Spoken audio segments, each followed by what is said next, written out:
disappointed in every one of you. I'm sorry, I don't mean to offend you. I'm disappointed in every one of you.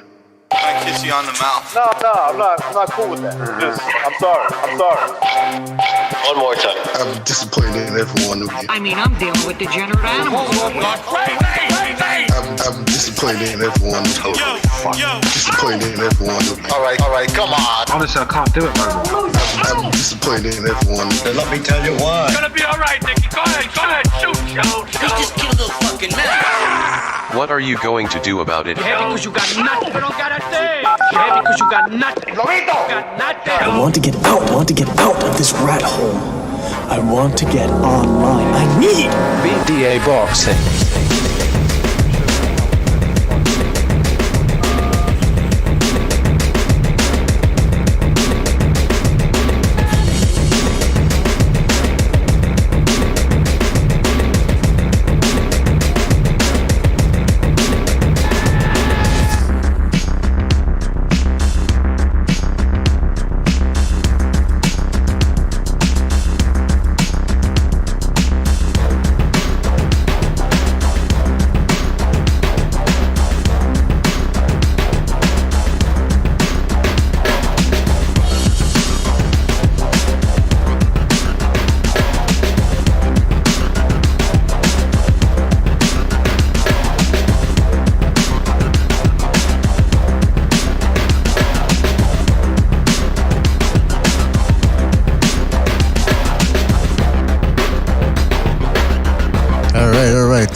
Welcome everybody to a special BDA boxing podcast broadcasted to you live from the True North. This is your good friend Mr. BDA, and I already got Gonzalo, Recognize, and Jimmy in the house. Gentlemen, thank you for being on, man. We're gonna have a special guest, Jose Benavidez Sr., father and trainer of David Benavidez and Jose Benavidez Jr., who will both be fighting this upcoming Saturday on Showtime, I believe. Is it Showtime? I get confused. Yes, it is, indeed. So, big things ahead for both fighters, provided that they win. This was a very impromptu podcast. I didn't expect it to develop so quickly, so shout out to Gonzalo for setting it up. Gonzalo, are you there? Yeah, how's it going, Mr. BDA? There was a little mix-up between the time zones. That's fine. But I mean, listen, as long as we got it done here, David Benavidez will be taking on Kyron Davis, who's a late replacement for Usyk, and Jose Benavidez Jr. returns against Francisco Emmanuel Torres. I'm not all that familiar with his opponent, Torres, but I believe that Benavidez Jr. has not fought since the Crawford fight. Am I correct, guys? Actually, I am correct. I'm looking it up here. It says 2018 against Terry Crawford, October the 13th. Wow. That's interesting, right? He hasn't fought in 3 years. Yeah. And he said himself in an interview recently, he says, I don't think I'm ever going to be the same again because of the leg. If people don't know what happened, he got shot in the leg. Yep. I don't think that sucks. He was pretty good, man. He was actually pretty good. I mean, he did very well against Terence Crawford. So maybe that's good enough to beat everybody else. I mean, you just don't know, man. Hey, shout out to Black Lomachenko, Mr. Coxie in the chat, Kid Top Skull, Eddie Hernandez, Official Scorecard Boxing, shout out to Official, Eddie Hernandez, Gold Sky Beats, Kid Top Skull, The Greatest, and many more people to come. I'm sure, fellas, thank you for joining us. Don't forget to check us out on Spreaker, iTunes, and Spotify. You can listen to the episodes there at your leisure. You know what? I'm curious to ask Jose Benavidez about how he's keeping David focused for this fight, because he was supposed to fight Usyk. That fight fell through. Usyk tested positive. And now they're fighting a guy that it's nothing that he hasn't seen before, Benavidez. You know, he's fought guys like Ellis before, Durrell, quick-handed guys, a little power, and he can walk through them. So how is it fair to ask or wonder how motivated he will be against a guy like that? Absolutely. In fact, BDA, my biggest concern if I was his father would be trying to make sure he just doesn't, get some work at least, try to get a few rounds. Because let's be honest, man, he could go right through this kid because this kid doesn't punch hard. And I don't even believe he's a natural 160-pounder, if I'm not mistaken, right? Well, it's super middleweight, yeah. Not a natural super Okay. middleweight. He's 160 All right. pounds. Okay, natural 160. So he's fighting 168 though, right? So they're Yes. dragging him up too. Yeah. No, listen. Come on. If Junior really wanted, he could toss one on him. It'd just be a matter of curing it. I would use this to try to because again, every young fighter, especially a fighter who can put it on someone, it's part of the problem is trying to keep them in check, keep their emotions in check. Mm-hmm. You know, instead of just going out and blowing them out in the first round. That would be my only concern if I was him. I think the only way Benavidez loses to like a guy on that level is if he beats himself. I think Benavidez is that good. David Benavidez right now. You know what, man? That's the thing, though, because that's the fight everyone wants. And nobody really likes to talk about, well, I want this guy or I want that guy when they have a fight already signed. But Canelo already said, or his trainer rather said, before the planned fight, he said, look, we're interested in fighting. It's either going to be Golovkin again, the rubber match. It's either going to be Benavidez, Bivol, or Beterbiev. So they already have those four lined up. And I can't help but wonder if it's a coincidence that Benavidez is fighting that his schedule was set to fight 1 week after Canelo. It's almost like they're trying to set this up, and, titillate the crowd and thinking, wow, look at the winner of this fight, Canelo Plant, versus this guy who's fighting the very next week. Would it be fair to say that, guys, that maybe that's what they're planning already? Cinco de Mayo. Cinco de Mayo, that's right. Canelo says he's taking a bit of a break. Then that he's I don't blame him. He had like 5 fights in less than, what was it, 5 fights in like 14 months or 12 months? Yeah, 4. Yeah. So he probably wants to look. I think he accomplished what he wants to. Like that. It's a milestone. He went undisputed. I think a guy like David Benavidez, if they were to fight like next, that's a dangerous fight for Canelo in terms of losing the fight. You know what I'm saying? Mm-hmm. He think about it like this. He accomplished everything. We all know that Canelo's going to do whatever it takes to be in the best shape and ready for David Benavidez. But maybe you catch him like, hey, I accomplished everything, and Benavidez can outwork him. He definitely has the style to outwork him. So. You know what, man? I was rewatching some of his fights. He's actually pretty active in the ring when it comes to throwing punches. Now, of course, when you're fighting Canelo, he takes that level down, that output down. But it's still like, what I'm trying to get at here is a lot of people have to watch out for what Canelo does. But when it comes to Benavidez, he's going to have to be very wary himself. That's why I would be interested in seeing that fight. Because Benavidez has that, and not only does he have power recognized, he does let his hands go. In the Gavril fight, especially in the rematch where he had something to prove, he almost threw 1,000 shots. That's a lot for a middleweight who's throwing hard shots. What about what he did to Porky? I mean, look, I know Porky Medina is not on the level, but he's still a human being that boxes, and if you sleep on him, he'll fuck you up.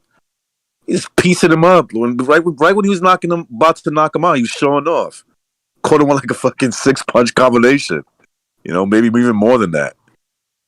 That he's capable of throwing a bunch of punches where it got you and keeping the stamina where, I could see an upset. It'll be the upset because Benavidez won't be favored against somebody like Canelo and, who's the fucking, probably the face of boxing right now. On the other hand, how would he handle Canelo's own arsenal? Because, Steve Kim did bring up the good point the other day was Benavidez, although his defense is effective, he is nevertheless a guy that's going to stand in front of you. So it's going to be the key.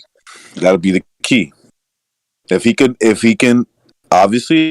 and this goes probably for any opponent, if he could neutralize or handle Canelo's offense, the shot of winning becomes.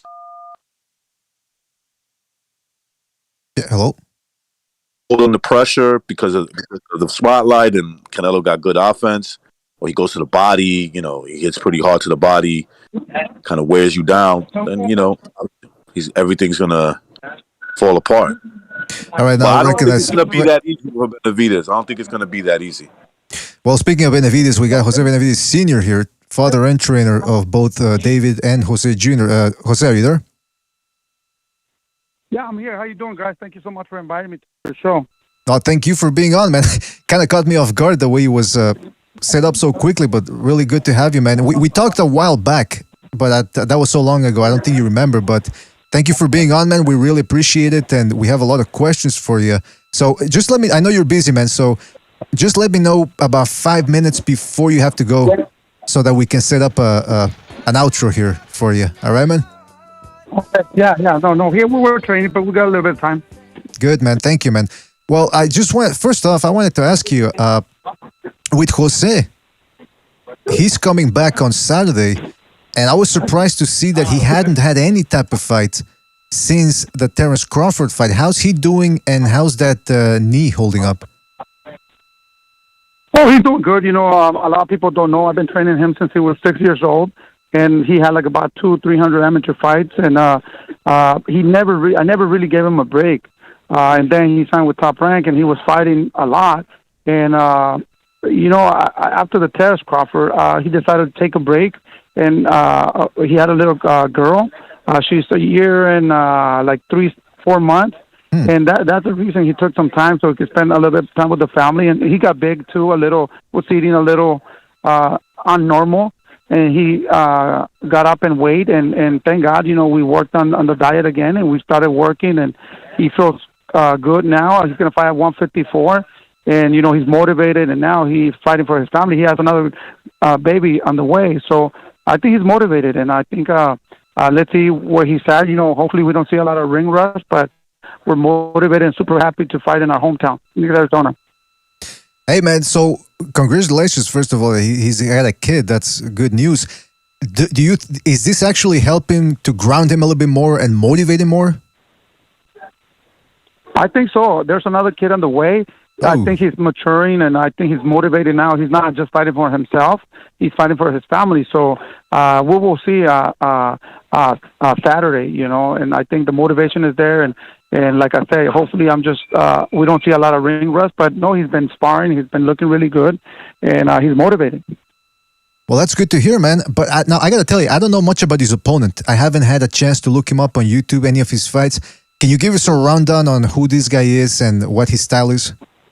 Yeah, you know, to be honest, man, I have no idea who he is. He's from Argentina. He's one of Samson's fighters, so he has to be good. I think he only has like 2 losses, so a person from another country and 2 losses, man, is a dangerous fighter.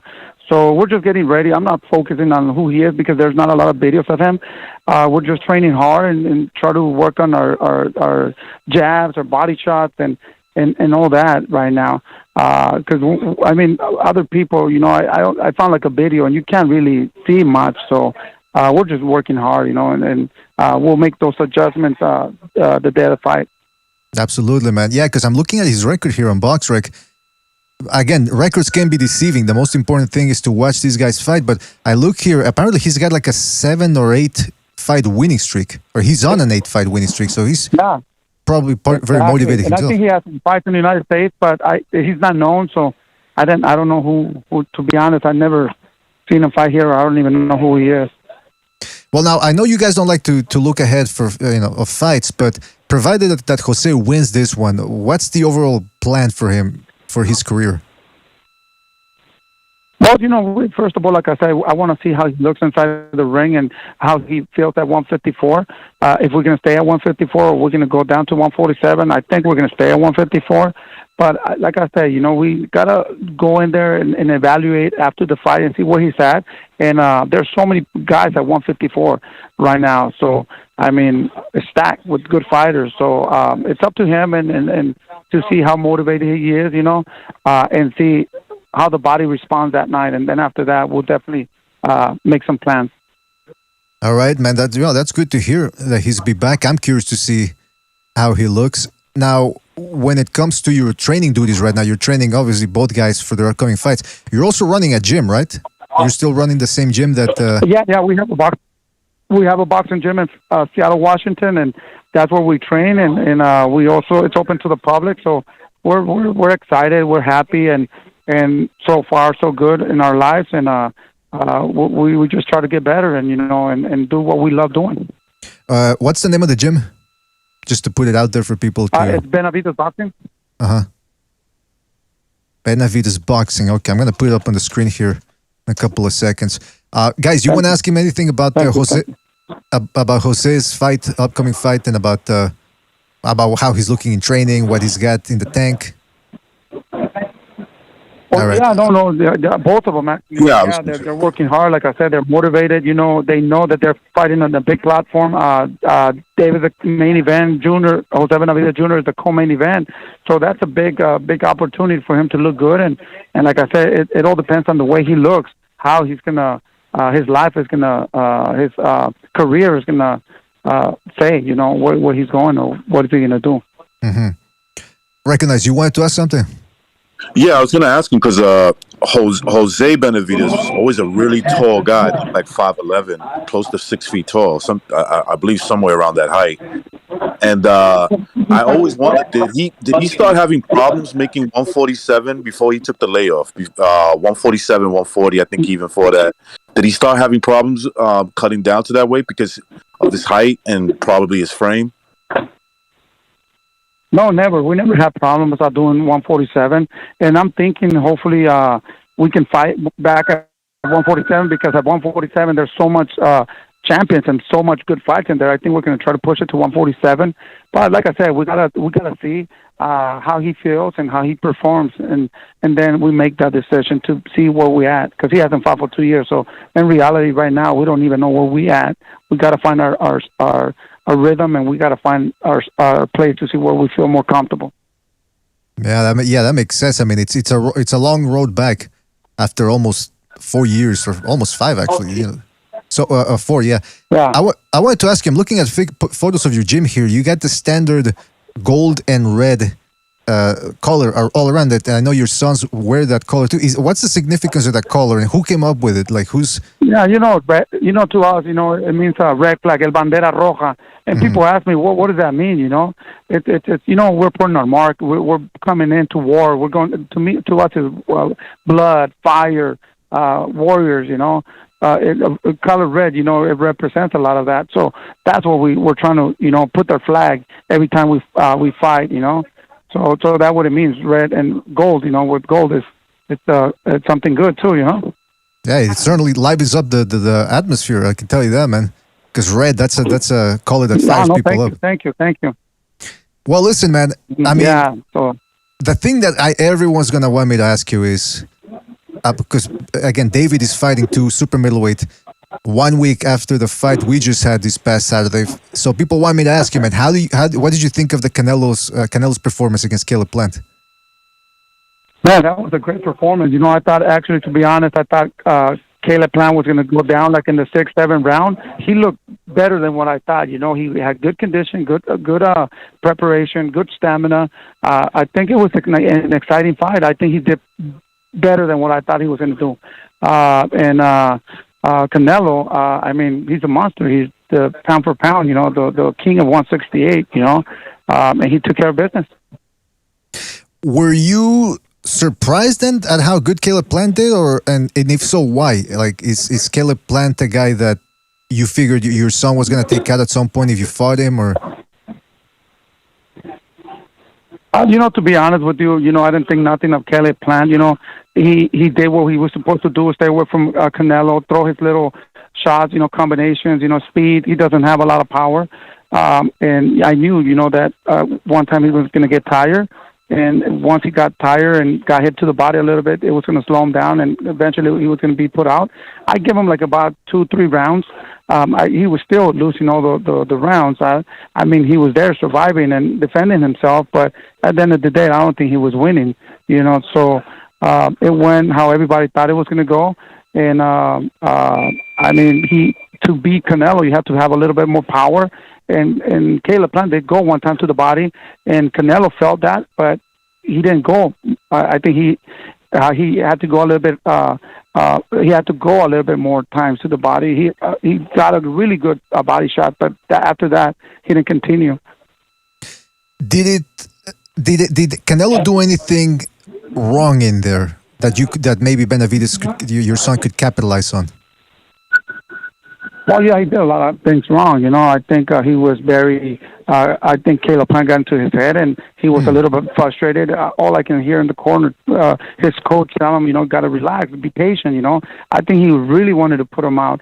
I think in this fight, we didn't see the Canelo that we saw the last three past fights. Relaxed, walking down and breaking them down. I think he was a little bit more desperate. What I think of Caleb Plant was doing really good. He was using his shoulder roll a lot. So I think maybe that's what gave him problems and got him a little bit frustrated. But he wasn't calm like he was on his other fights. Would it be crazy to say, therefore, that Canelo might have taken Plant out earlier had he not gotten that, a little frustrated in there?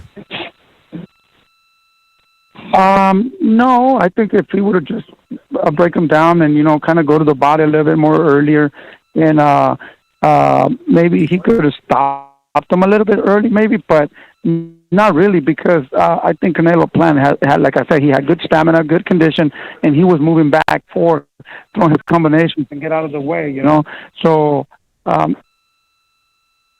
so I think I think he could have stopped him a little bit early, kind of, but it wouldn't be that much of a difference. Yeah, I mean, I got the same feeling watching it, that I thought maybe Canelo was getting a little frustrated there, but ultimately he got the job done. I hear a lot of background noise, man.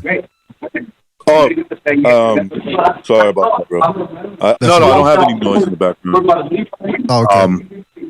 Yeah, I don't have any noise in the Okay, we'll go. background. Go ahead, man.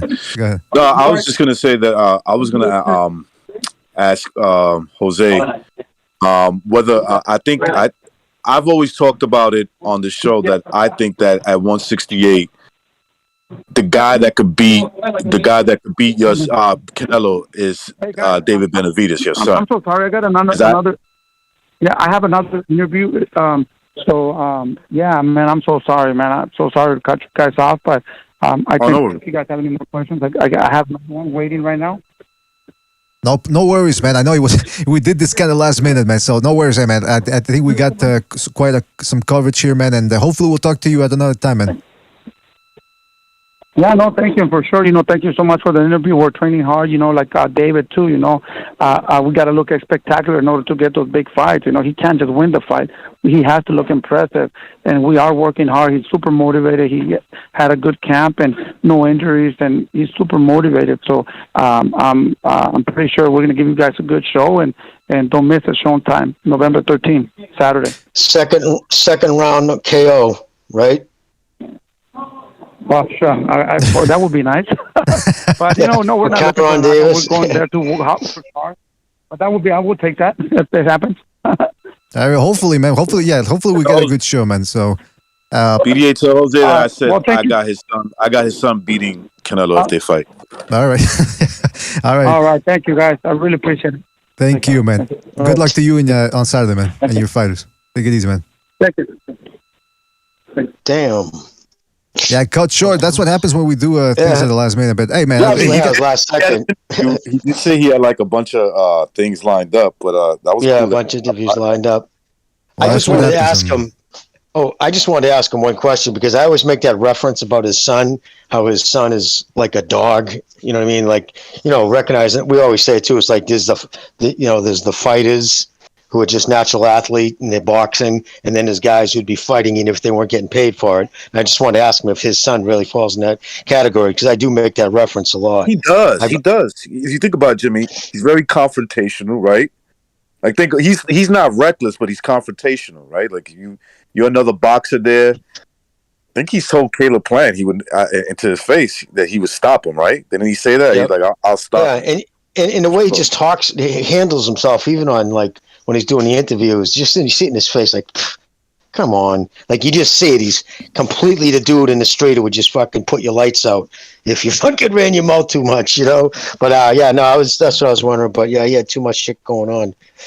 It's very hectic, man. It's fight week. By the way, shout out to Michael. Right? Yeah, shout out to Michael Paul for his contribution to Super Chat. Says, hey, what's up? Say hello. And remind everybody, I still dislike Canelo. Otherwise, hope you guys are doing well. All right. Shout out to Michael Pope for his contribution to the Super Michael Chat. Pope, too, man. I'm in the same. I still remind the panel that I don't like Canelo. They know already. I don't have to remind them. BDA always tells me, I know. Well, I mean, listen, there's a lot to dislike about Canelo, but you can't deny the fact that right now he's fighting so often. He makes for good fights, man. He makes for entertaining boxing in the events. The fight. I mean, look at how this was supposed to be a mismatch this past Saturday, but then as the fight got closer and closer and closer, people started getting hyped up. So just goes to show you, boxing fans will make a big deal out of. We'll make the best out of a fight and really create a party out of it, especially here in the YouTube community. Jose Benavidez Sr. said it. He said the same thing that I was saying. That I could have swore, because I was kind of distracted, that Reynoso was telling Canelo, calm down. You need to calm down, bro. You know? Yeah, exactly. He was very frustrated. Yeah, I went back and I really watched the fight a lot, right? It started a minute into the first round. Every time Canelo shot a stiff jab, like at his chest, he did that. He has that shoulder roll, so he's kind of standing, kind of bent into the side. He was grabbing with his right hand. He was clinching. Actually, him and I actually tweeted out a video he found somewhere, and some guy made a compilation of it. But yeah, I know he would reach out and he would grab Canelo's hand. Because I saw him a few times, and I think that's what was frustrating him too. And he was doing it sneakily. It was smart. I mean, I don't blame him for doing it. It would stop his rhythm. So remember, a lot of times he would just suddenly, it looked like his arm was in there, and he would just throw a punch at the back of his head or his kidney. Yeah, he was doing that a lot through the fight. He was grabbing his hand and holding on to it. So he was doing what he had to do, and I think it was frustrating him a little. He was getting a little over anxious, and he was loading up too much on the punches. That was the problem too. I think if Plant actually hit harder, it would have made him fight smarter. I think just his lack of respect for his power, he was loading up way too much on the punches, trying to take him out. Yeah, you know what? Caleb Plant is a tricky guy. Did you also see the shenanigans he tried to pull? Those videos that, he's speaking to Canelo. I think it's the 9th round, trying to soften him up by buttering him up and telling him, hey, you're a good fighter. I respect your skills. I saw that. I listened to it. Yeah, he was saying weird things, but yeah, I heard that. I mean, I gotta tell you, man, this division is getting more loaded by the second in terms of the potential fights coming up. So I think we're gonna be pleasantly surprised by it. By the way, while we're here, I don't want to do a whole show on the fights that are just coming up, because some of them could be considered mismatches, but the one that seems to be the most compelling, Gabriel Rosado versus Munguia. I mean, that's how do you guys see that one going down? It's at 160. I believe so. Yeah, because I believe it's 160. I'm not sure, but it'd be a tricky fight for Munguia. But I'm still gonna go with him to win, man. I think he'll beat him. What happened with the I forget where he's from. I'm sorry, the guy that he just knocked out. The bully. Yeah, Beck the bully. There you go. I think that that was just a guy who was caught off. He was just caught off guard, bro, and knocked him out. I mean, he did a good job setting it up, but I think with Munguia, he'll have his moments, but Munguia will more likely probably even stop him. Yeah, that's the thing. Munguia was a 54-pounder. He moved up to 60. Gabriel Rosado was a 60. Then he went up to 68. Now he's going to be forced to cut back down to 60, and he's like an older guy. So that's going to benefit Munguia, because Rosado will actually come in a little depleted. So I got to favor Munguia based on. Man, let me tell you. Yeah. Oh, no, you go, brother. I was just going to say, I didn't know that fight, the last Rosado fight was a 168. Because he's been looking strong, man. These last couple of years, he's been adding muscle. And he dropped, what's his name? Zulensky in a couple of fights ago. And he almost took out Jalayon Love, too. Now the bully. So I do think he's packing a little bit more heat in that right hand. But again, it's always the coming down, back down. That's never bodes well, usually for fighters, especially one is inactive. They're not fighting as much. And I'm sure Canelo, Golden Boy, making that fight, Munguia is the one they're invested in, obviously. They've been matching him, I think, personally, kind of soft. I don't think he's faced really anybody. And when this is probably going to be his toughest opponent, no? I would imagine. I mean, think he's so, got like 40 fights, right? Yeah, so that's a pretty thin resume for almost 40 fights. But yeah, so I'm sure Golden Boy is all in on it, and I'm sure they expect him to win and win decisively. I mean, unless where's this going? They've had a lot of money invested in this kid now, putting him on cards for how long now? 3-4 years. It's time for him to step up. So I would imagine they expect him to take him out. It depends, he's a rugged old fight. You just never know what's going to happen when he comes into the ring that night. But I expect Munguia to sleep him. I mean, he's got one of the most deceiving records in boxing, because if you look at it, he probably got, I don't know, like 10 losses or more.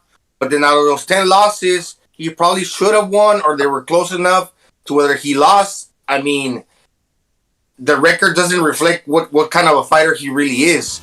And, he just got one thing about that. He just got tired of losing.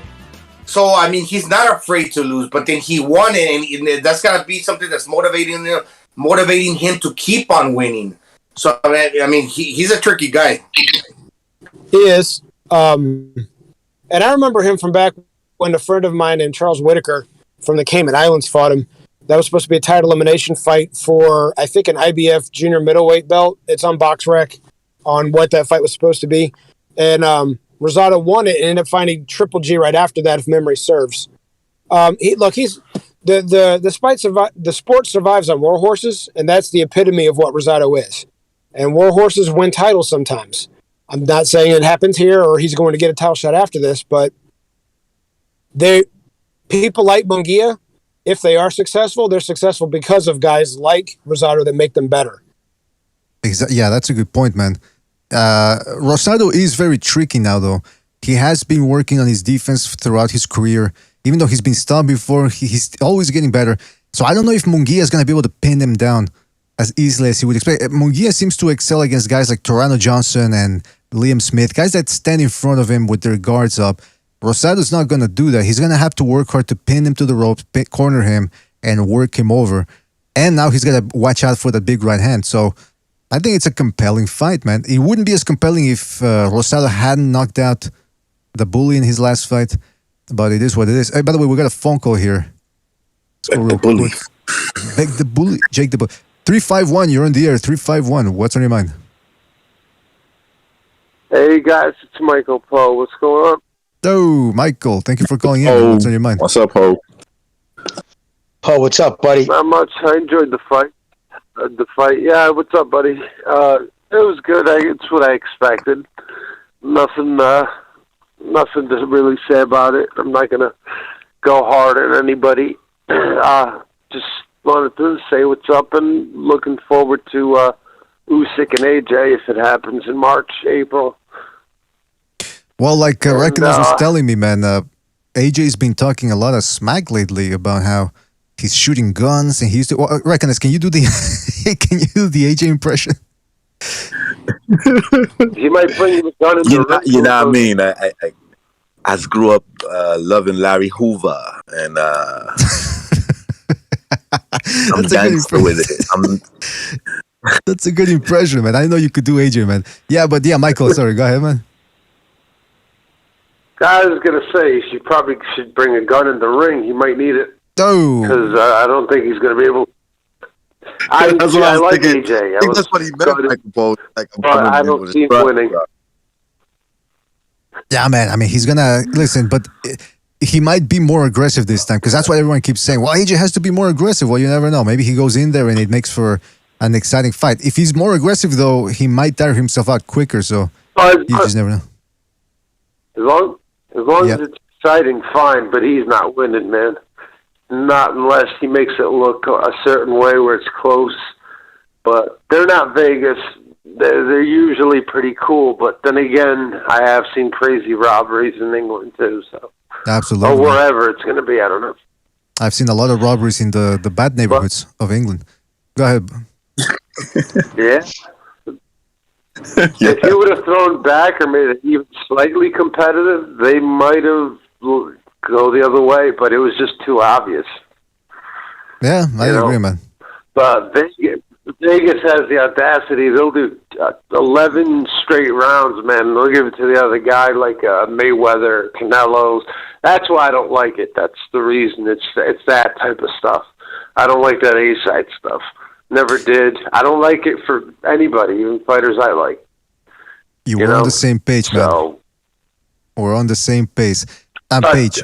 I don't want to kill my minutes. I just want to thank you very much for the entertainment and put my 2 cents in and go continue to listen to the rest of the show. All right. Shout out to you, Michael Poe. Thank you for your contributions, man, and thank you for your support. Always appreciate it, man. Enjoy the show. Thanks, All right, Mike. all you guys. Have a good night. Take care. You too, man. Take it easy.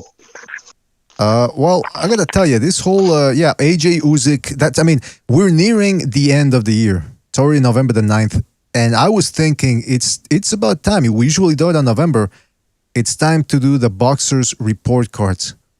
It's that show where we look at boxers and we give them 3 rankings so far, either fail, pass, or honor roll.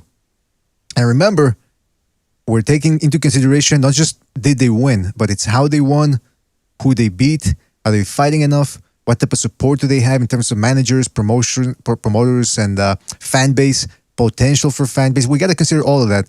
And I got to tell you, I was looking at the initial list here, and I think we're going to have a lot of losers this year. A lot of losers. Oh, yeah.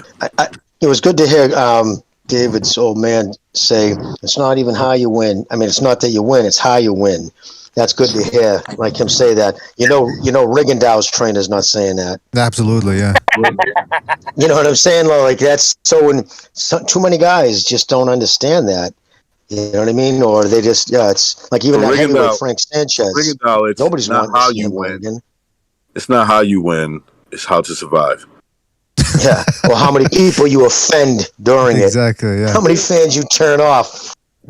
He's a sadist.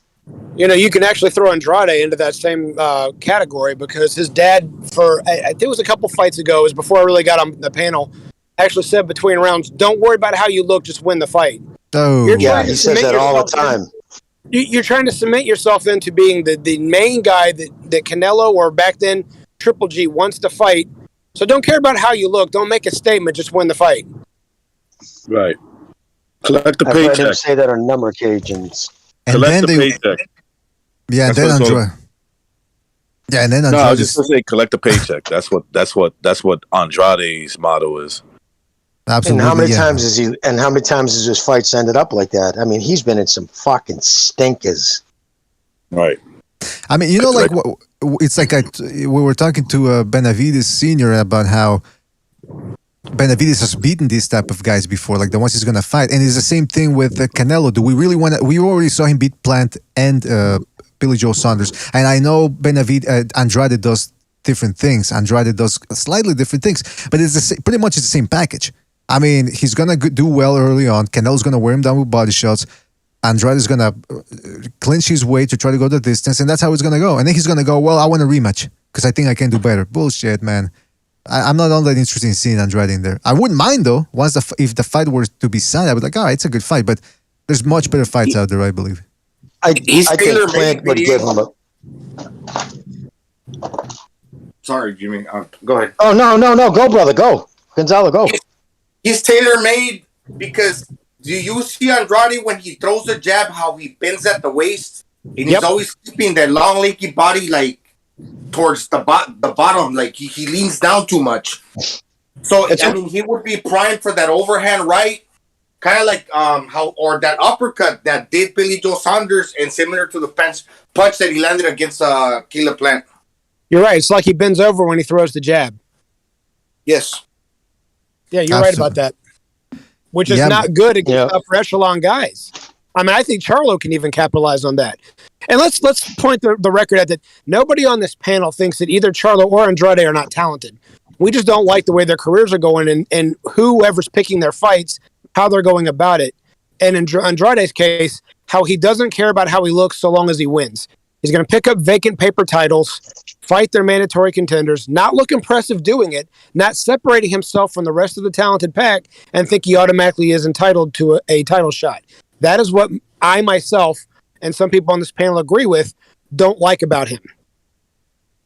Yeah, man. It's when have you ever seen Canelo struggle with a Martirosyan type fighter or Golovkin? I remember we were talking to Jimmy, that the British dude over at Recognizes panel one time, and I made the argument that look, if we've never seen Golovkin or Canelo struggle with a Kolke or a Martirosyan or a Montiel for Charlo, and he goes, yeah, but Golovkin struggled against Derevchenko. Okay. You're talking to me, a 39-year-old Golovkin or 38-year-old struggle? Well, wow, I'm surprised he struggled with a bull in there. But the point I'm trying to get to here is Andrade has struggled before. Now that doesn't mean he can't beat Canelo, but on paper it's just not that interesting to watch a guy that Canelo's already beaten that type of fighter before and watch him try to do it a fucking fourth time. Yeah, we want to see somebody that maybe he doesn't, and maybe the chances are very low. We want to see somebody that could probably hurt Canelo, you know what I'm saying? Exactly. That hurt him, because that's what it's going to take. Exactly. We need to. We want to see him actually be in a fight where it's a 50, at least closest to a 50-50 fight, at least a chance to winning. Like you said, I do give Benavidez the best shot at 168 without a doubt to beat him, just because of his dog. It would, you know what I mean? It could be a classic war. I mean, Canelo's changed his style too. I got to give him props there, man. He hunts people down now. That motherfucker's on seek and destroy. He's been doing it. I mean, he started kind of doing it with, Kovalev. He was doing more just waiting and waiting. But since then, he's been like hunting dudes down and taking them out. So that could be a real good battle. But yeah, no one Andrade. Listen, slick hands. I mean, come on. But at 154, the dude went life and death with Martirosyan. He went literally life and death. Dropped. Some people thought, he got dropped on his ass. Yeah, dude. By Martirosyan, the guy that Triple G annihilated in under 2 rounds. But you know what, man? It's not so. What's that, brother? And, I was going to say, then even his last fight, that kid is tough as nails. Liam Walsh was his name? Liam whatever. Williams. Liam Williams, yes. But, I mean, he's a pedestrian level talent. And he took him all 12. And he was catching him. And if he's catching Andre with a shot every now and then, what do you think Canelo's going to do? The thing is, Jimmy, he was hurting. He was at least buzzing Williams early and throughout the fight. Throughout the fight, he caught him with some shots that you could see Williams is like a little dazed and couldn't do nothing with it. You know, he never jumps in, dude. He never jumps in for the kill. And you know why that is? I'll tell you right now. Most people will tell you, right? Most trainers will tell you, a guy doesn't jump in for the kill. It's because he's always too worried about what's coming back. Yep. Yeah. He doesn't have confidence in his finishing ability. Yeah, I was gonna say that with it's not so much that he got dropped against what's his name, Martirosyan. It's that he tends to clinch way too much, man. He clinches way too much, and against Liam Williams, like Recognize, he hurt him early, but then he got hurt himself, and then he spent a lot of time clinching. So there's a lot of gaps in his game. Hey, by the way, fellas, let's go to a phone call here real quick. Been keeping this guy 347. You're on the air. 347. What's on your mind? Yo, what's up, BDA? Listen, I don't think Benavidez will do good with Canelo, because we know Canelo struggles with boxer, who normally guys who box, like Caleb Plant, Saunders. He had a little trouble with Saunders before he stopped him. Laura, Floyd, etc. But Benavidez, who comes forward, puts the pressure, and seeing the body shots that Canelo was landing and put all of his body on it, and we know Benavidez doesn't really move, like obviously the body doesn't really move like that, and Benavidez coming forward, he'll be able to land a lot of body shots. I think he's gonna stop him to the body late, but I think Benavidez can make it competitive. Benavidez is fast. He does have power, so maybe he could even hurt Canelo. But I think Canelo will barbecue those ribs. He's gonna make them barbecued. I think he's gonna stop Benavidez late. I think Benavidez should not take that fight right now. He's still young, and he could become champion again. When Canelo leaves the division. But if he wants to, hey, you're still young. If he beats him, you beat him. You got beat by, arguably pound for pound number one fighter. And if you win, then you beat the pound for pound number one fighter and the biggest face in boxing. So, Well, so you don't think you're MMA? You don't think? But you can You get think he should do it now? lot of stuff out of it. What you said? You don't think? You're saying that you think Benavidez should wait a little longer before he fights Canelo, like a couple of years from now? Is that what you're saying? Yeah. If I was his manager or advisor, I would tell him to do that. Cause look, the kid's still young. He still developing himself. He was champion before already. I think he can become champion again. So I think he should wait it out. But if they're willing to go in with Canelo now, I mean, why not? Who am I to tell them not to go in with Canelo now? But yeah, I think it could be a good fight. Great interview, BDA. But peace. Thank you, MMA champion. Thank you for your call, man. All right, let's go to 510 here. 510. Hold on a second. Well, 510. You're on the air. 510. Hello, What's BDA? on your mind? Yes. Hey, how you doing, BDA? What's up, fellas? Doing Just to fantastic. chime in on, the possible fights. I mean, Boo Boo Andrade, I call him the rubber band man because he's always like, jumping around the ring and he's never, it's always like a surprising performance with him because you don't usually get knockouts from him, so I don't know what to really think of him. Charlo on the other side, they both had lackluster performances in their last fight. Do you guys agree? Actually, very similar performances. I agree. Absolutely. Yeah. Totally agree. I agree, man. Yeah, and I mean, at least Liam Williams, he fought for that mandatory position, so you can't say he's a pushover, but he's not on that level, And as far as Benavidez, I think Benavidez will actually be the closest to be the next fight for Canelo, but it's really up to if Canelo wants to take it, and I don't think he wants to take that fight with Benavidez. Oh. I mean, we all know said it that would sell like hotcakes for the Mexicans, but to me, I think what Canelo should do is target Charlo. Charlo's been talking a lot of smack. It seems that Charlo's. I mean, I don't think he should get it, to be honest, because Charlo just sitting around waiting for that payday, pretty much, and it's pretty clear to see. But I think Canelo should just shut him up. It'll make a big statement for all these LGBT people. Saying that Charlo is the one that beat Canelo. I don't think so. I think he stops him even before Billy Joe. Absolutely, even man. sooner than Billy Joe. Out of everybody, I think it's his softest touch, and that's I'm 100%. Yeah, I think Charlo get the same thing that happened with Caleb Plant. He'll probably stop him in the later rounds.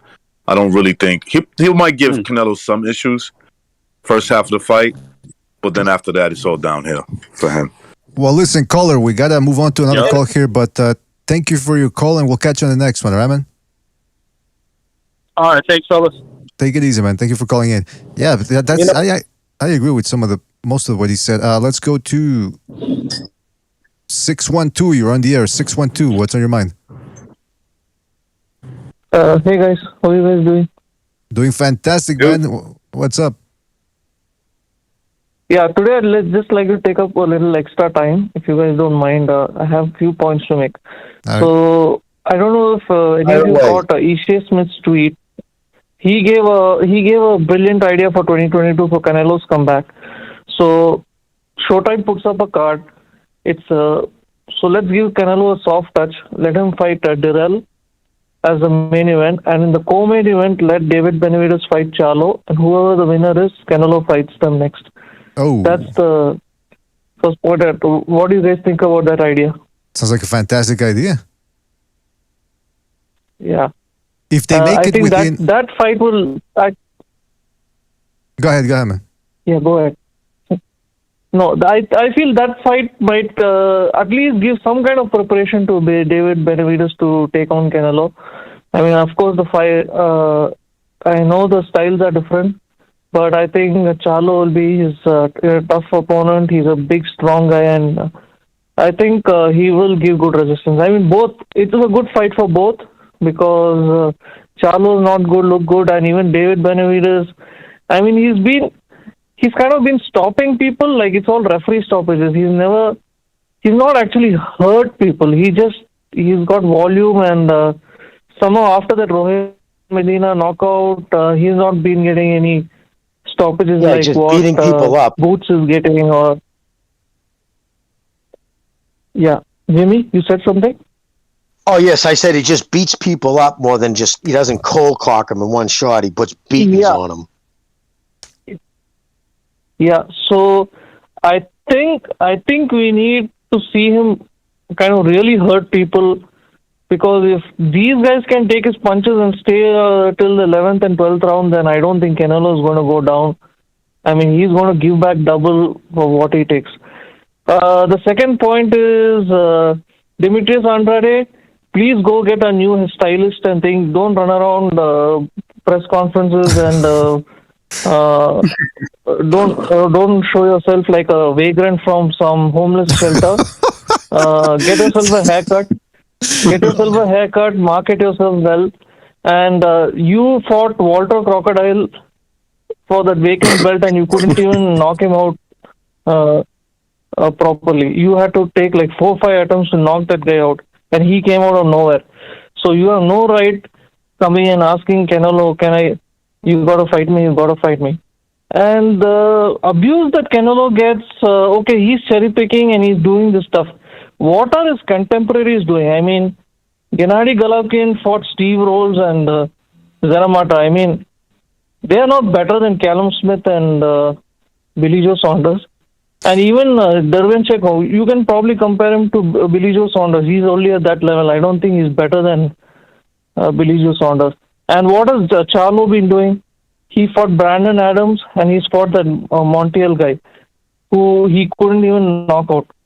So none of these, the level of criticism Canelo gets is just unbelievable, I feel. And last but not least, none of these new generation guys have the Clubber Lang mentality. So what Clubber Lang was just knocking out all Rocky's potential opponents, and he made sure that he puts himself in the number 1 spot. None of these guys are doing that. All they want to do is get a Canelo fight. I mean, they might think they're great boxers, but in 20 years time, nobody's going to remember these guys because they've not fought in any big fights. I just want to know your thoughts. Even in the lightweight generation, I mean, Gervonta Davis, he is an insult to boxing. I mean, he's such a special talent, and the way they're protecting him is a big crime.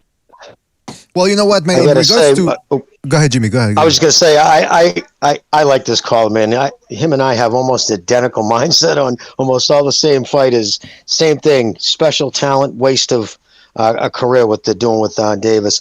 And just to put in perspective, he's had 7 fights, Charlo, at middleweight. 3 of the 7 were guys dragged up from 154 to face him. Guys at like Centero, 50-1 underdogs. Ooh. Like that. I mean, that's the type of competition he's been facing. That's disgraceful, man. And he loses rounds. and you're not supposed to lose rounds. You know what I mean? Those are the guys, like you said, you go out and you put them out. You don't go rounds with them, and you don't look bad in some rounds against them. But yeah, no, I really like this call. What's your name, by the way, guy? Yeah, Tin Man. Tin Man? Yeah, Tin Man, he's been on Tin Man, okay. Yeah. He's been on the Discord sometimes when we do. Oh yeah, no, I've heard him a bunch of times. I always enjoy his input. You guys think alike, and you have the similar accents too. It's very. I have. Yes, we do. I have a hard time sometimes seeing who's Jimmy. People have a hard time understanding us both. That's right. It's all right. Tin Man, we have to move on to another call, but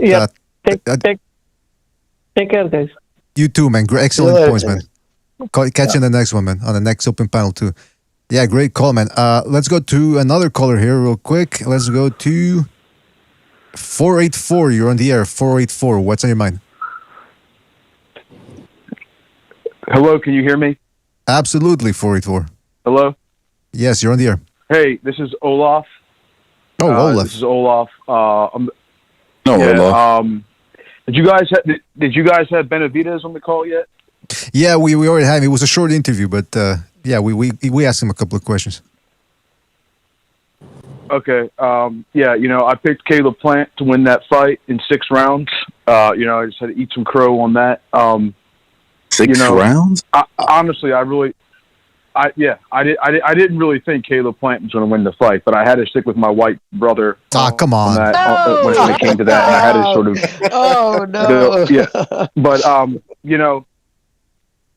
anyway, like in my opinion, Canelo's next has never fought at 168. He's barely fought anyone at 160. Why would Canelo fight him? Benavidez makes more sense, in my opinion, because he's a 2-time 168 champion. And but I think that Benavidez should take a step back if Canelo plans on unifying the 175-pound division next year. If Canelo can go through those 3 champions in 12 months like he did at 168, then what is the point in fighting Benavidez or Charlo? It doesn't make any sense to me. No, it was just because he's with the PBC. What's that? I said that it would only be because if he wanted to continue to do business with the PBC, that would be the fighters they would offer. I'm just assuming. But I also wanted to tell you, too, I think if you're voting for the white guy, I think Canelo's more white than Plant. But that's just me. Oh. Well, you know what? You know what? Maybe that's true, but that's for another time, man. Maybe. I mean, and I actually agree with you on that. But that's for another time anyway. But my whole thing is, if Canelo keeps doing business with the PBC, which I don't know. I mean, he seems to be a free agent. He's been seen with Bob Arum a few times in the past year. So I think that like ESPN plans on having fights with Canelo soon. They have 2 champions at 175 on ESPN. So, I mean, like, I just feel like if Canelo has all of these options, right, like he's not bound to the PBC or anything like that, then what he I'm sure he's not bound. I'm sure he's not contractually bound to them. Hey, Olaf, let me ask you something, man. Like, what do you get from rooting for the white guy? Like, what difference does it make if he would have won or lost? Don't answer that. Well, no. Well, my opinion is, what do you get from rooting for the Mexican guy? Who says I was rooting for the Mexican? Well, hold on. Who says I was rooting for the Mexican?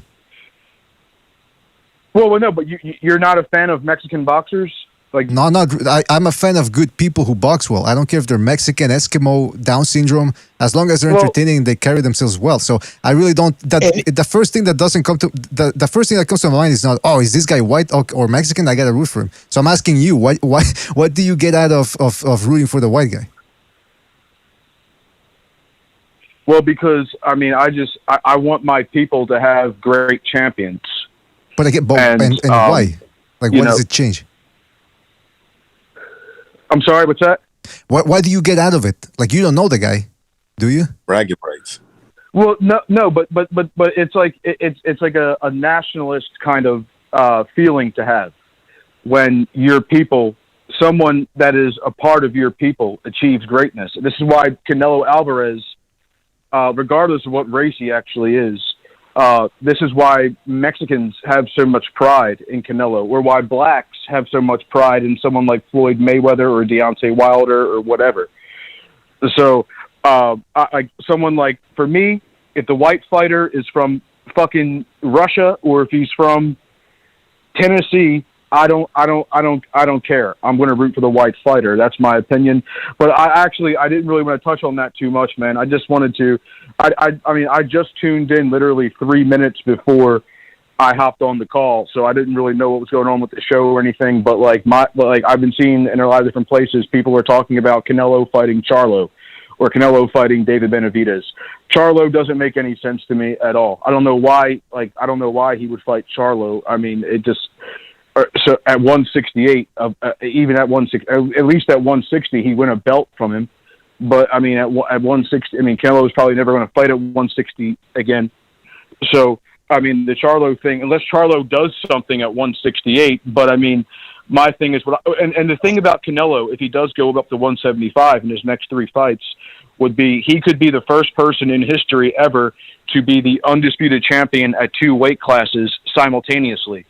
So, I mean, as a boxing fan, you want to see that kind of greatness, which has never been achieved. The only problem, Carl, I was going to say the only problem, they would have to change the rules because as it sits now, sanctioned bodies don't allow that in boxing the way they do in the UFC. Like you'll see a guy's a welterweight, middleweight. I've even seen, I mean, what is it? Been 2 guys or been a couple of guys have done that multi-weights at the same time. In boxing, if you choose to move weights, that's the reason why, like Crawford had to abandon all his belts. That's why Josh Taylor, if he goes to welterweight, will have to abandon his belts. They don't allow that. They used to years back. Your white brother makes a good point, Olaf. You gotta listen to Jimmy. Go ahead, Chief. Well, I didn't know. I thought that maybe for someone like Canelo Alvarez, they would make an exception. Okay, Canelo, if you want to go, if your plan is to, in the next 9 months, become the undisputed champion at 175, and you can be the sitting undisputed champion in 2 weight classes, and then after you unify that division, you have to fight one of your mandatories at the lower weight class. I thought maybe they would permit that, but apparently not. I didn't know the rules for that. I didn't know that was. So, caller, you have a point that it possibly could happen. Because especially you're saying for Canelo because he draws the money. Mayweather, if you remember correctly, fought Maidana and put his junior middleweight belts on the line while still welterweight champion. So it depends on the money you bring in. Yes. On whether they'll change their mind on that or not. Now, Jimmy has a point. They usually don't like that, but they did it for Floyd. So if you make enough money, they may do it again.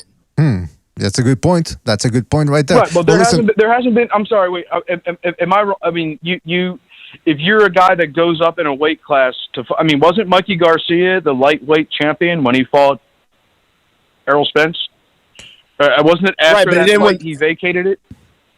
Well, you can keep a belt when you're moving up in weight, but I think what Jimmy was alluding to is that if he would have beaten Spence, that the governing body down at 140 would have probably said, "Hey, you got to give up this belt. You can't hold in 2 divisions at one time." However, I see. However, Ray Leonard did hold the 168 and 175 belt at the same time when he beat Donnie Lalonde, and like I said, Mayweather did put his junior middleweight belts. Given these aren't undisputed situations, but he did put his junior middleweight belts on the line against Marcus Maidana, who he had just previously beaten for welterweight titles. So he had 2 different weight division belts on the line for the second Maidana fight. So I go back to the fact, if you make enough money, they may make an exception.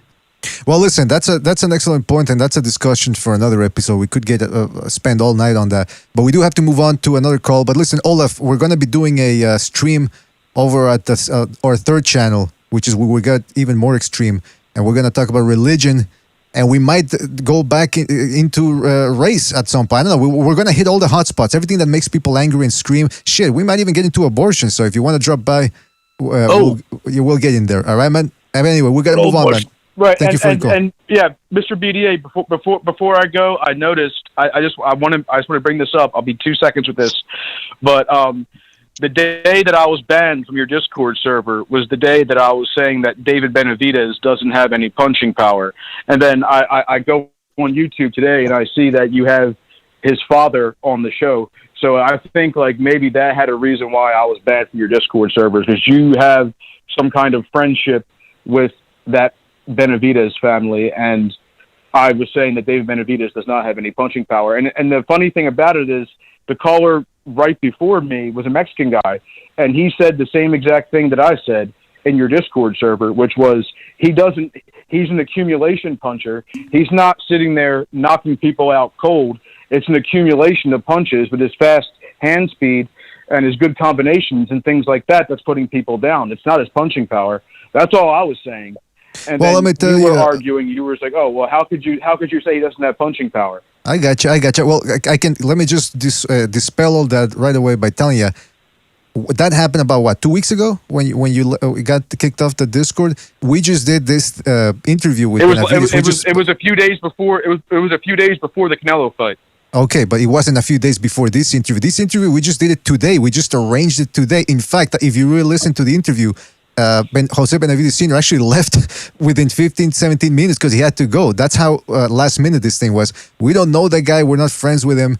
And I wish we were friends. We could have talked to him for an hour or something, but he had to go. So no, we're not friends. And the reason why you were kicked off the Discord, if you really want to get into it, is people were telling me you were sending them messages, calling them the N-word. The hard N-word, ER. So right now, I gotta be frank with you. My patience right now. My patience in the Discord, it's very thin. If somebody fucks up or starts acting like a weirdo, I don't even think twice now. I just kick him out. I'm not saying you were a weirdo, but you were acting like a weirdo. So if you can somehow rein in that your attitude a little bit, we will see if we can accommodate you back in. All right. But I guess the litmus test will be if you can behave yourself. That's fair online. enough. All right. Well, listen, I do have to move on. And call during a second renaissance, like he said. Call in that show. You'll enjoy that, brother, for real. Yeah, exactly. Okay. All right. Sounds good. Thank you for having me on. Take care, guys. Take it easy, man. Take care. It easy. We deal with all sorts here on the air, man. Let me tell you. All right. Let's go to 267. 267. Hold on a second. 267. I like your question too, BDA. I like what you were asking. Like, what do you get out of it? It was an interesting question. Like you were I being know serious. it was an like, what interesting question. That's why I asked it. No, sorry, but I should have. All right, real quick. 267. You're on the air. 267. What's on your mind? Philadelphia. Hey, what's up, BDA? It's Philly Irish. Oh, Philly Irish. Man. What's on you? What's up, man? Yeah, nothing much, man. I just think that last caller could have chosen his words a lot better than what he said, man. Like, he just made himself really look like a racist at some point. Like saying look like blacks. Like, it made him sound like a racist, the way he was talking, like blacks and everything. Like, dude, you have to really, when you're talking about race, you have to word it a lot better. And I think he chose his words poorly, but I'm done with that subject. And well, Philly, let me just tell you, you just to clarify, if he sounds like a racist, it's probably because he. I mean, some of the stuff I saw from him on the Discord, it sort of shows that I got no doubts that he is. That's why I want to sort of talk to the guy, figure out what he thinks, because I'm curious. But anyway, yeah, sorry, go ahead. Say what you wanted to say. That's cool, man. So, like, this is what I'm thinking about Canelo. In my opinion, I think, tell you the truth, Andrade is the biggest threat to Canelo, styles-wise. Like, they can say, oh, you know, he's just like playing Sanders, but I think he's overall a better fighter than both of them, and I think he has more power than both of them. He can give some pop and will give Canelo at least a little bit of attention to be more cautious. Philly, let me ask you, brother. Now, why do you say that about his power? What makes you think he has that power? And I'm not one of these trying to get you guys or get you this. No, like, I'm seriously, honestly, what makes you think he would be able to generate that kind of power? Because I think, like, most fighters will move up in weight. They will generate more power at some point. Some get unlucky and not to generate power and everything. But Andrade, he was known to have some type of power to his punches, some type of pop to his punches. And I always told people, it's not going to be the guys that are going to be the deep punchers. It's going to be a boxer that's going to be Canelo. Because you saw Law gave him problems, and I had Law beating Canelo and Floyd, which gave him a boxing lesson. And did have some pop to his punches when he countered him and everything. That's what I think Andrade is, and everything. Even though the uppercut is a little suspect because how the way he throws that uppercut and everything, that's got to be worked on to make sure he doesn't get countered by Canelo, and hopefully that can be worked on. But I really just think that he'll have enough power to at least give Canelo a little bit of attention. Say, hey, he's a boxer. He's a slick boxer. He's giving me. That punch has some power to it, so I'm going to rethink my strategy, readjust my strategy a little bit. Like, Plant, he has a good strategy going into that fight. It's just he did not have enough power to keep Canelo's attention, to keep Canelo honest. But Plant's a much bigger kid, too. Isn't Plant's a much bigger kid than Andrade, and I would imagine he punches harder.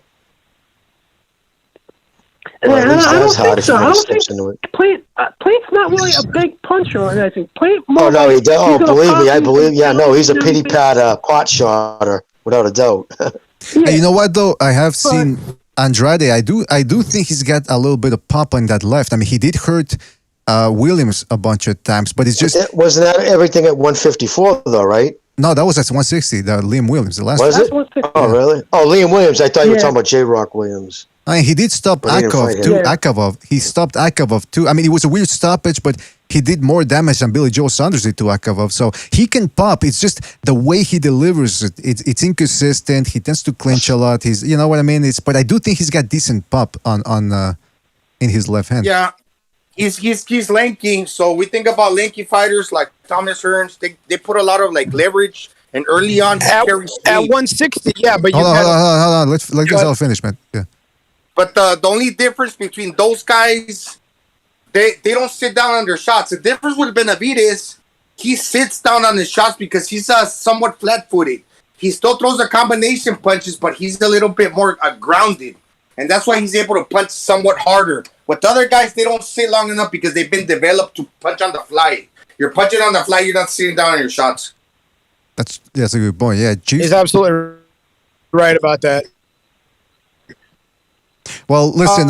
But I also think it's just that when fighters move up in weight, the callers incorrect.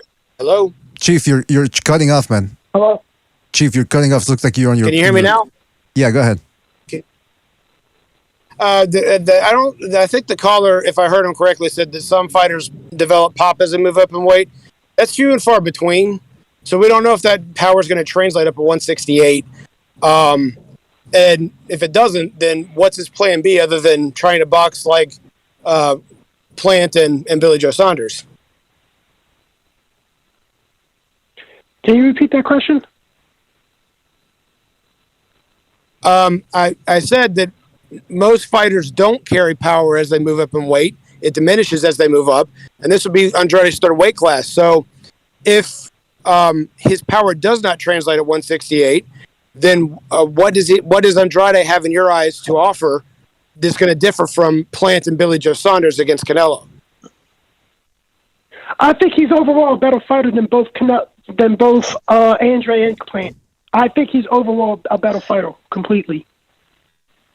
And yep. I had a lot of conversations with people over it, and we argue over it. Some people agree, some people don't. But people can say, Billy Joe had that battle, but we just saw that Caleb Plant is clearly a better fighter than Billy Joe Saunders with the defense and everything. But I really will be honest with you, Andre can really force himself to be in a Canelo fight. All he really has to do is tell the WBO, since he's the middleweight champion, I plan on moving up to 168, and the WBO will automatically make him a mandatory for Canelo, and it'll be Canelo's decision whether or not he wants to take the fight or vacate the belt. Well, that's an interesting theory there, or a way of looking at it with the titles and all that. All I will say is I would like to see, if they ever announce Andrade Canelo within the next couple of months, I would be like, hey, it's not a bad fight. I'd rather see Canelo fight somebody with more punching power, because we already saw him fight about 3 straight-up boxers in the past year. But Andrade is a very good fighter, so it wouldn't be that much of a disappointment. But listen, Philly, great call. We do have to move on because we got other callers. But thank you for your call. Catch you on the next one, all right, man? But BDA, what is Andrade known for? Like almost all his fights, gasses out the last few rounds. He's notorious for fucking losing energy. That all plays into his hands. And Chief's 100% right. Power doesn't usually translate. It doesn't usually come up in class. The reason why you're fighting at the lowest possible weight you can is because you can hit the hardest. You know, your size. That's where you're using your size to your advantage. Exactly. At 154, he had size advantage, but he was still put on his ass by Martirosyan, who he went life and death with. I'm just like, these things have to be taken into consideration. And I just said, like you asked, if he doesn't have the power to come off him, what is he going to do next then? Outbox him? He's going to just stay on his bicycle and jab him? I mean, that's what Plant tried to do, and we saw how that worked out. Eventually, he's going to catch you. We'll see, man. We'll see. Well, the last thing real quick. I'm sorry, BDA. I've said this about Plant too. It's the moment. What's going to happen in the moment? So let's say your power doesn't work. Now you're in front of a huge crowd that hates you, and you're going to be everybody in the entire arena. Most of the people are paying to see you lose. Do you have the mentality to actually overcome that? Plant thought he did. He didn't. Billy Joe Saunders knew he didn't going in. I think the only one that really thought that he had a chance to win was Triple G, and arguably won both fights. But just about everybody else folds. Well, I mean, hey, listen, that's why we need somebody who's got balls, cojones. All right, let's go to. Don't forget to hit the like button, fella. Hit the like. Canelo. No, I don't. Come on. 312, you're on the air. 312, you're on the air. What's on your mind? Yo, what's up, BDA? How you doing, man? Yes, I can hear you. I'm doing all right. Perfect. So I'm not going to talk about fights and things like that, hypotheticals, who can be who. I think right now is Canelo's era, so he should do the biggest events. Fight Charlo in Texas. You know what I'm saying, in Dallas, Texas. Sell out Dallas, Texas. 60,000. You know what I'm saying, fans. If he wins, go to Mexico City. Fight David Benavidez in September. You know what I'm saying, Mexican versus Mexican in the Mexican stadium. 90,000 people. Fight somebody in England. You know what I'm saying? Sell that out. I think those are the type of things that's the place where Canelo is at. If you look at all the greats, they've done things like that. Muhammad Ali, he could sell out a fight in the Philippines, in Africa. You know what I'm saying? He can go anywhere. You know what I mean? So I think, somebody was talking about, having other fights in the undercard. And I think that's very important for them as well. Because if you're in the undercard with Canelo, the Canelo fans are going to see you, right? And they're going to get to know you. And they're going to be like, man, Canelo should fight that guy. You know what I'm saying? And they should fight each other. What's it called? Caleb Plant versus Darrell. That's going to be that would be a good fight. Benavidez versus Charlo. You know what I'm saying? Like those type of fights in those events would be great. And some people will say, well, there's not going to be enough money for that.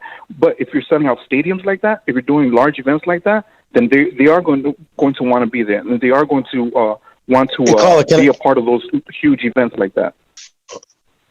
Caller, I agree with you. Like, I'd like to see Canelo in Azteca Stadium. That'd be crazy. 90,000 people. I can tell you, I've made inquiries to people, and what I was told was it's security. That's the reason why they haven't thrown any big events down there.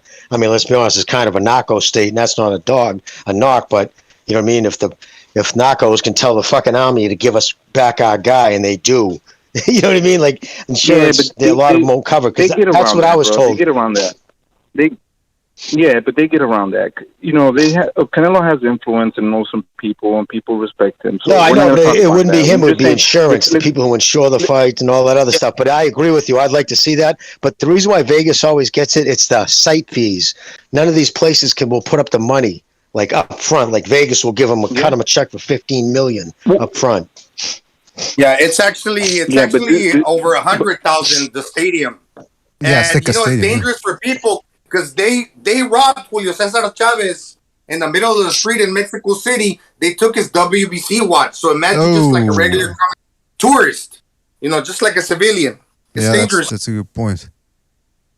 I mean, but let's face the facts. Mexico City is it more dangerous than Chicago, Detroit, San Francisco, shit all over the place? No. I'm not. And again, that wasn't my opinion. I'm just telling you what I was told. I know. I mean. Well, depending for the type of crime, BDA, like if they're gonna steal from you, probably yes, Mexico City is more dangerous. They would pry upon the tourists. Yeah, well, especially if you call the police and then they rob you too. Mexico City, but what I'm saying is, like, those type of events. You know what I mean? So in England, I think Canelo has won them over. He already beat all of their champions pretty much at 168. So, believe it or not, I think if the Brits could come over, they would have been there for Canelo.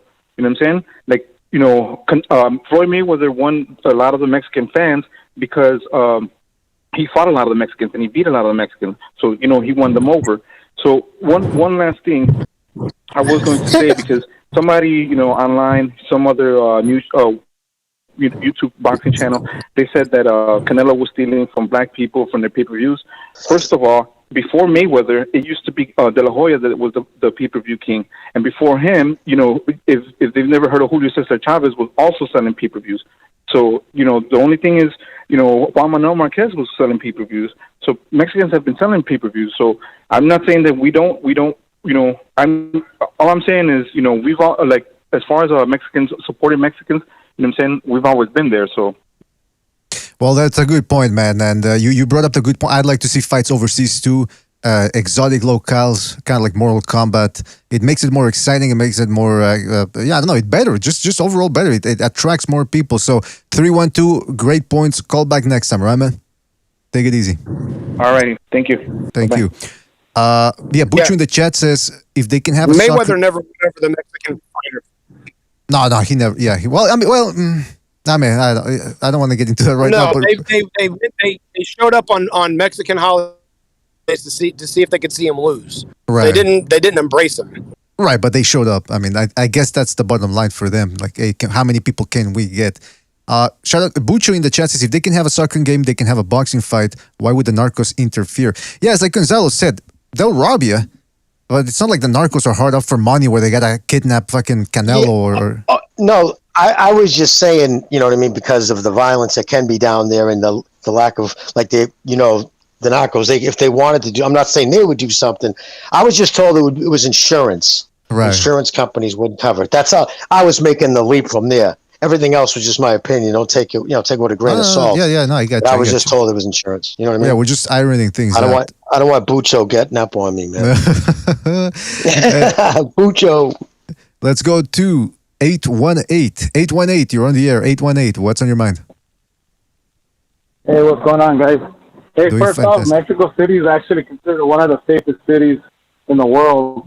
So it's the rural areas of Mexico is kind of like with the narco stuff, but at the Canelo fight, I forgot what was the guy that got robbed for his watch this week. I mean, it happened in Vegas. He got robbed for $100,000 watch.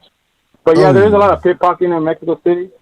But who was the one that got robbed? Did you hear about that? It was a trainer, or he got robbed for $100,000 watch. What? Well, first of all, what type of trainer is wearing a $100,000 watch? That's number one. Oh, no, I don't know if it was a trainer. He was an artist, some kind of artist, because they interviewed him, and he's like, he was pissed off because he goes, I'm happy Canelo won, but I'm like, I got robbed for a $100,000 watch. They took it out of his hand. Yeah, I heard about that too. Who was it? I was some famous person. I just caught a glimpse of it, but anyways, when it comes to Andrade, fuck no, dude. I'm not gonna fucking pay not even fucking $10 to watch that fucking fight. Fuck that. Hey, dude, let me tell you something. That's why boxing is losing to fucking UFC. You gotta be fucking kidding me. Canelo won't take that fight because he knows they're not gonna respect that fucking win. First off, it's in our culture, dude. Unfortunately, Mexicans, they don't like fucking watching those type of fights. If you want to fight like that, go watch. I'll fucking watch the Olympics. Not fucking. I'm sorry, man. Unless you're gonna put them on a 4-foot fucking ring, I don't want to watch that shit, man. I've seen that. Well, sorry, I don't to respect your point, that. caller. That's my opinion. I don't respect that shit. Sorry. Well, to your point, caller, how many Mexican fighters have you ever seen fight in that style? Well, that's a bit of a. Yeah. Well, Mexicans are known for their hubris, man. They're known for their balls. They fucking bite on their mouthpiece and they say, "Let's do it." I appreciate boxing, but fuck, when you fuck Lara, when all this shit, Mayweather, I don't fucking like that. I'm sorry, I'm not gonna pay money to watch that shit. I'm sorry, it's just I don't like that shit, dude. I respect what Plant did. He did a good fight, he got knocked out, but he at least, he was a little running around a little too much, putting his back. You could almost say he's running from the fight because he's giving his back with that Philly shell style Mayweather. You're giving your back to the fighter. Canelo almost was hitting him in the back. That was the only time he could fucking hit him because he was fucking turned around half his body. How can you? Well, that's not boxing. Plant kept complaining to the referee about getting punched in the kidneys because in actuality, you're really not supposed to be able to do that, purposely tag someone in the kidneys. But because he was doing that, the referee's like, listen, you're turning your back. You're holding his arm. It's the only part of your body you're leaving available. I mean, he was literally turning around anytime he had a chance, or he was just like turning around. I mean, he gave a great fight or whatever, man. But I mean, I don't want to watch that shit. I mean, I'm sorry, man. I respect boxers, but that's not attractive. People don't want to pay for that. That's not getting the juices flowing. He fights for the people, man. He fights for the Mexican people. And let me say why people? Let me just say something real quick. Real quick, man. People in Mexico have, like, a lot of the population don't like Canelo because they think he moves too much. They think Canelo fucking moves too much. Jesus. I mean, it's that's like ridiculous, man. Okay, go ahead. Well, I wanted to say, at the end of the day, you're the consumer. Don't never forget that you choose what to watch and who you support with your money. Because right now, you're the one that decide. People say that, boxers don't make a difference. Look at Shakur Stevenson. He heard the criticism, and he stepped it up a little bit against Jamel Herring. Now, whether he's going to do that against Oscar Valdez or Berchelt, that remains to be seen. But they do hear what we say, and they do care, most of them. Some guys are crazy, like Leon Dao, they don't give a fuck. But for the most part, they do care. So you can actually make a difference with your support. If they get crap ratings, the networks are going to pressure the promoters. Like, look, we don't want this guy against just any old body. It's got to be an interesting fight. So never forget that 108. We do have. Yeah, and if you look at Sanchez, looking the one with the Canelo, I mean, he's in the Cuban school, so they're slick fighters. But he realizes, like, hey, you got to change it up and do something different. Because you got to sell fights, man, and you're not gonna sell fights just doing that shit. I'm sorry, man. That's just, I mean, at least when you're competing against a brutal sport like UFC, and you have shit like that, people are gonna be like, "Fuck this." And I know there's a lot of people that like that style, but I mean, man. I got you, man. Great points, man. Great points. We do have to move on to another call, but thank you for your call. Call back next time, all right, man? Really enjoyed it. All right. All right, take it easy, man. He says he doesn't want to watch. He doesn't want to watch that boxing. Listen, you can't really blame him when you see 6-7 fights like that. At some point, you go, "Okay, show me something new."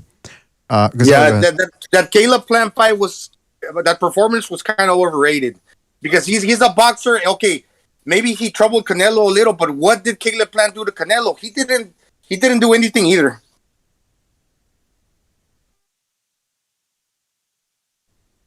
He didn't do what? He didn't do anything either. Plant did not hurt Canelo. Yeah, Canelo had a hard time. Correction, Plant had a hard time. A lot of people say, "Oh, he looked like really good, that he won some rounds." Okay, yeah, Canelo had a hard time landing cleanly, but what did Plant land clean on Canelo? Did he really land a shot that was so significant that it caught Canelo's attention? Not at all.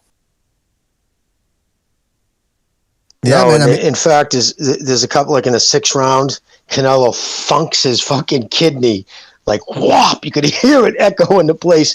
And then what does Plant do? He turns on, he goes, there's a 3-piece fucking pity pad up on his toes. Tat. All 3 shots landed, but nothing. I mean, you could just see his face at the fucking press conference. It wasn't even marked up.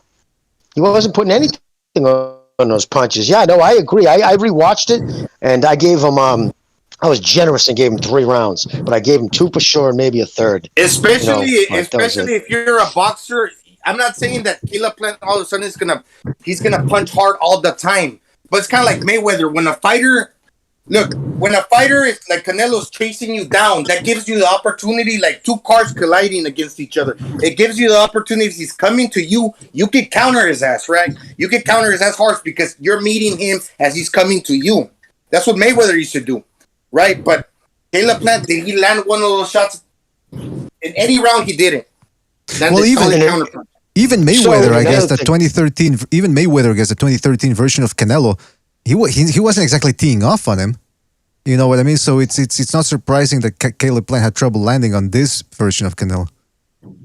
And Mayweather was also one of the best conditioned athletes. He knew what his game was, and he came in conditioned, so he could run 12 rounds if he had to. You know what I mean? He didn't run very much. He actually walked. Not run. I use round, but you know what I mean. But I use round like if he could. At this stage of Canelo's career, if you're going to be a quote-unquote boxer, the one that lets their hands go, throws the combination, straight punches, no hooks, hardly inside game, like the Devin Haney's and guys like that in the world that everyone calls a quote-unquote pure boxer, you're going to have to fight like Meldrick Taylor. You're going to have to throw like 6, 7, 8 punches to his one. They're going to have to pin him inside of a shell to where he can't get any punches off because he's too busy blocking yours. And that's the mind frame of Meldrick Taylor against Julio Cesar Chavez. You're going to have to try and win that fight. Now, can Andrade do that? I don't think he can. Charlo's not that kind of a fighter, so I don't think that's going to happen. Benavidez is a different animal altogether. But if you're going to try to outbox like Caleb Plant did, like Billy Joe Saunders did, you can't just use this boxing head movement and being slick guy and counter with pot shot with one shot. You're going to have to counter him with 5 or 6 shots. And if they don't all land, they have to be showy. They have to be flamboyant. They have to catch people's attention. They have to make a little bit of noise. They don't have to be powerful, but they have to sound hard. And these guys don't do that. These guys don't do that. That's a great point because Meldrick Taylor actually fought. He went into the trenches with Julio Cesar Chavez. He understood that. Because a lot of times I think, why didn't he just like run for the last 2 rounds since he was winning a lot of the rounds, the majority? If he would have got on his bicycle for the last 2, but I guess he got in that zone, where he was like warfare. So he couldn't actually break out from that mode. Yeah, Meldrick Taylor came from a rough, childhood. He was a fighter since he was a kid, fighting in the projects and shit. He was a fighter. When, they respond to that. He's the type of dude, he's a Philly fighter. He bit down on his mouthpiece, but unfortunately that ended up, that severe beating ended up probably shortening his career. Well, he was a boxer that knew how to fight. He was a boxer, or he's a fighter that knew how to box is what I was trying to say. And not every one that fits that quote-unquote boxing mold is like that. But Meldrick Taylor was. He was a fight. If he would have been fighting no matter what. Even if he would have played any other different sport, if he would have played baseball, for instance, and someone would have thrown a ball and hit him, he would have run at the pitcher. He was a fighter. He was a fighter that knew how to box. Yeah, and if you're going to beat Canelo at this level, you have to try and pull that kind of game plan off. And I don't see anybody in the game right now that can do that. Especially since the judges are going to give him the benefit of the doubt. Let's go to 419. 419, you're on the air. 419, what's on your mind? Heck yeah, what's going on, BDA? Oh, T-Tone. It is T-Tone, right? And the panel, guys. How you doing, man? Hey, heck yeah, BDA. Hey, shout out to you and Bucho, for putting together a show where all points of opinion from all over, London, New York, Boston, everybody gets a point of view to debate it, Well, thank you, man. I just wanted to say that instead of arguing all the time, Thanks for letting the regular guy call in and get his point of view. Absolutely. That's why we're here, man. Hey, heck yeah. Hey, and what I'm calling for is, man, heck yeah, that good fight, this, good Canelo fight, and, just all the junk talk about Canelo, and it would have been the perfect time to have a Kumite. I haven't seen a Kumite in a little bit. Can I say the last time when we had a Kumite? Right. Can I tell you? The Canelo guys, 78 Sports TV, let me see, Precise, Johnny Boy, Fannin, Fake Knockout, he didn't try to win, if his trainer would have, if he would have listened to his corner, Plant would have won. Them guys can come up, and then we can have a Kumite. Well, let me tell you, talking about fake KOs and all that shit. It's Kumite. Yeah, Bucho's... I thought you said Kumar. I was like, what the hell Bucho is working on a Kumite, T-Tone. So he's looking to set that up. He's looking for all comers. I think Chief already agreed to it. So, yeah, let me just say right now, Bucho is looking to sign up people for the Kumite. So can I say something to T-Tone? Can I say something to T-Tone? Yeah. Go ahead, man, yeah. T-Tone, that fight look fixed, bro. Oh. I can't. You know how to rope them, man. You know how to rope them. You can get them. Hey, but look at last time I called, you put me on that phone with that Kevin guy that was talking, and we only got to talk a little bit. But he's gonna probably want a Kumite. Kevin the liar. We can have a Kumite. So there's one right there. But I can't recognize. You know how to rope them. You know how to get it. You know how to get them. But what's happening in the ring, man? The truth is spoken in the ring. T-Tone, if we can sign you up, are you down for a Kumite then? Is that what you're saying? Yeah. All right, then I'll sign you up. Like I said, I mentioned those names, and I'll defend. Hey, I call the show a lot of times. I never called to put down. I always called to defend. I never put down another fighter. That's true. That's absolutely true. Can't argue with Tito. I call to defend the guy that I like, right? Now, Tito, you were saying there's a bunch of channels saying the fight was fixed. Is that what you said? Oh, boy. Yeah. Yeah. Really? Who? Just off the top of your head, did you say Johnny 78? Boy, 78 TV, Fannin, Precise. That's the old BBC. If Glovegate was bad, this is gotta be. Yeah, hey, that's an insult to put those guys, because I like those guys. They talk good talk, Thunderdome and Precise. But when they talk Canelo, man, it's like they took a pill and they got the Canelo blues, and they talk crazy. They'll talk crazy when they talk about Canelo. But man, they'll talk like they're knowledgeable boxing guys when it's somebody else. But when it's Canelo, it's like Dr. Jekyll and Mr. Hyde, right? Well, it's you say YouTube, that was man. a fixed fight. It's YouTube. Kovalev was a fake KO. Buddy McGirt and his trainer, Buddy McGirt and Kovalev practiced a fake KO. Hey, should I fall through the ropes or should I fall through the middle of the ring? Get out of here, man. Come on, man. Well, listen, that's a subject then for the Kumite. I think it'll be an interesting one, and I'll reach out to Kevin's people and get that set up. All right, T-Tone? Hey, heck yeah, every day. And then, heck yeah. And great shows, the predictions you guys had for the Joshua Usyk and all the way from back then to then. Man, you guys have been having some good shows, and then we'll see you on Kumite. All right, man. Take it easy, Tito. Thank you for your call. All right.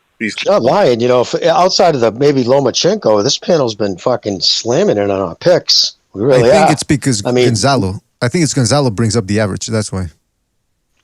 Well, we all picked he picked the round.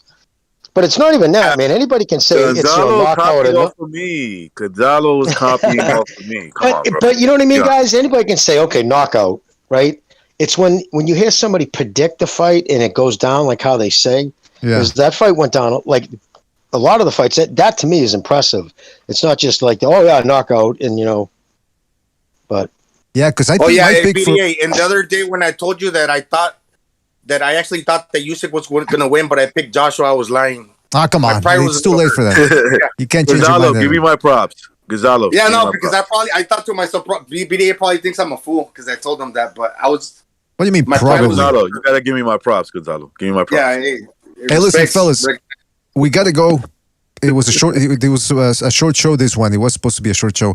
So shout out to everybody that called in. Give me my props too. BDA, give me my props. It ain't gonna happen. No, of course I give you. Actually, I give you more props for your fucking impersonations. I still don't know how you do them, man. You get the cadence right. Sometimes it doesn't sound perfect, but the cadence and the rhythm is on fucking point. I don't know how you do it, man. You should. Yeah, no, he's good. He's good at impersonations. It's a little hard sometimes to do the accent, though. I gotta be honest. You got to work on that. Yeah, no, but it is too. You don't have a Puerto Rican accent like some Puerto Ricans. You know what I'm saying? They don't have any of that New York. Like you've gone back and forth from Florida to New York so much. Like I think that's what I had. Out, yeah. So you pick up things. It's funny. Fellas, stay on the line. Stay on the line. Don't go anywhere. But everybody else, thank you for everybody who called in.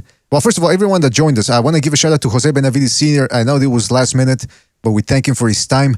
Hopefully he calls back after the fight. Shout out to. Yeah, because we need to find out more than just why he painted his gym red and black. But I was glad you asked that because I was wondering that is a big color. I mean, red and gold because they are very. Nah. You think I'm a fruit for asking that? All right, listen. No, dude. Because seriously, when you asked that, I was like, oh, good question. Because they're big on that color. It's always in their stuff. Get out of there, though. But yeah, so. All right. Well, listen. Shout out to Chief who dropped by. Gonzalo, obviously, of course, for setting up that Benavidez interview. Shout out to Jimmy. Recognize as always. I recognize real quick. Are you gonna go live today or? I think I am. I think I'm gonna do it just for the fun of it. Why not? So check out Recognize's channel, everybody. Just write Recognize the Matrix. Or I'm actually gonna put the link too in there in the description. And late night shows, they always get spicy, as I like to say. Spicy, yes. Yeah, shout out to everybody that called in. And everybody that was in the chat room, that guy, Prince Fretch, Bucho was in there, Rod Davis. I'm going to check the email, Rod, thank you. GB Guthrie, shout out to GB Guthrie. Not Arkham inmate, Arkan inmate, Joker Wild, and everybody else, guys. Thank you for joining us.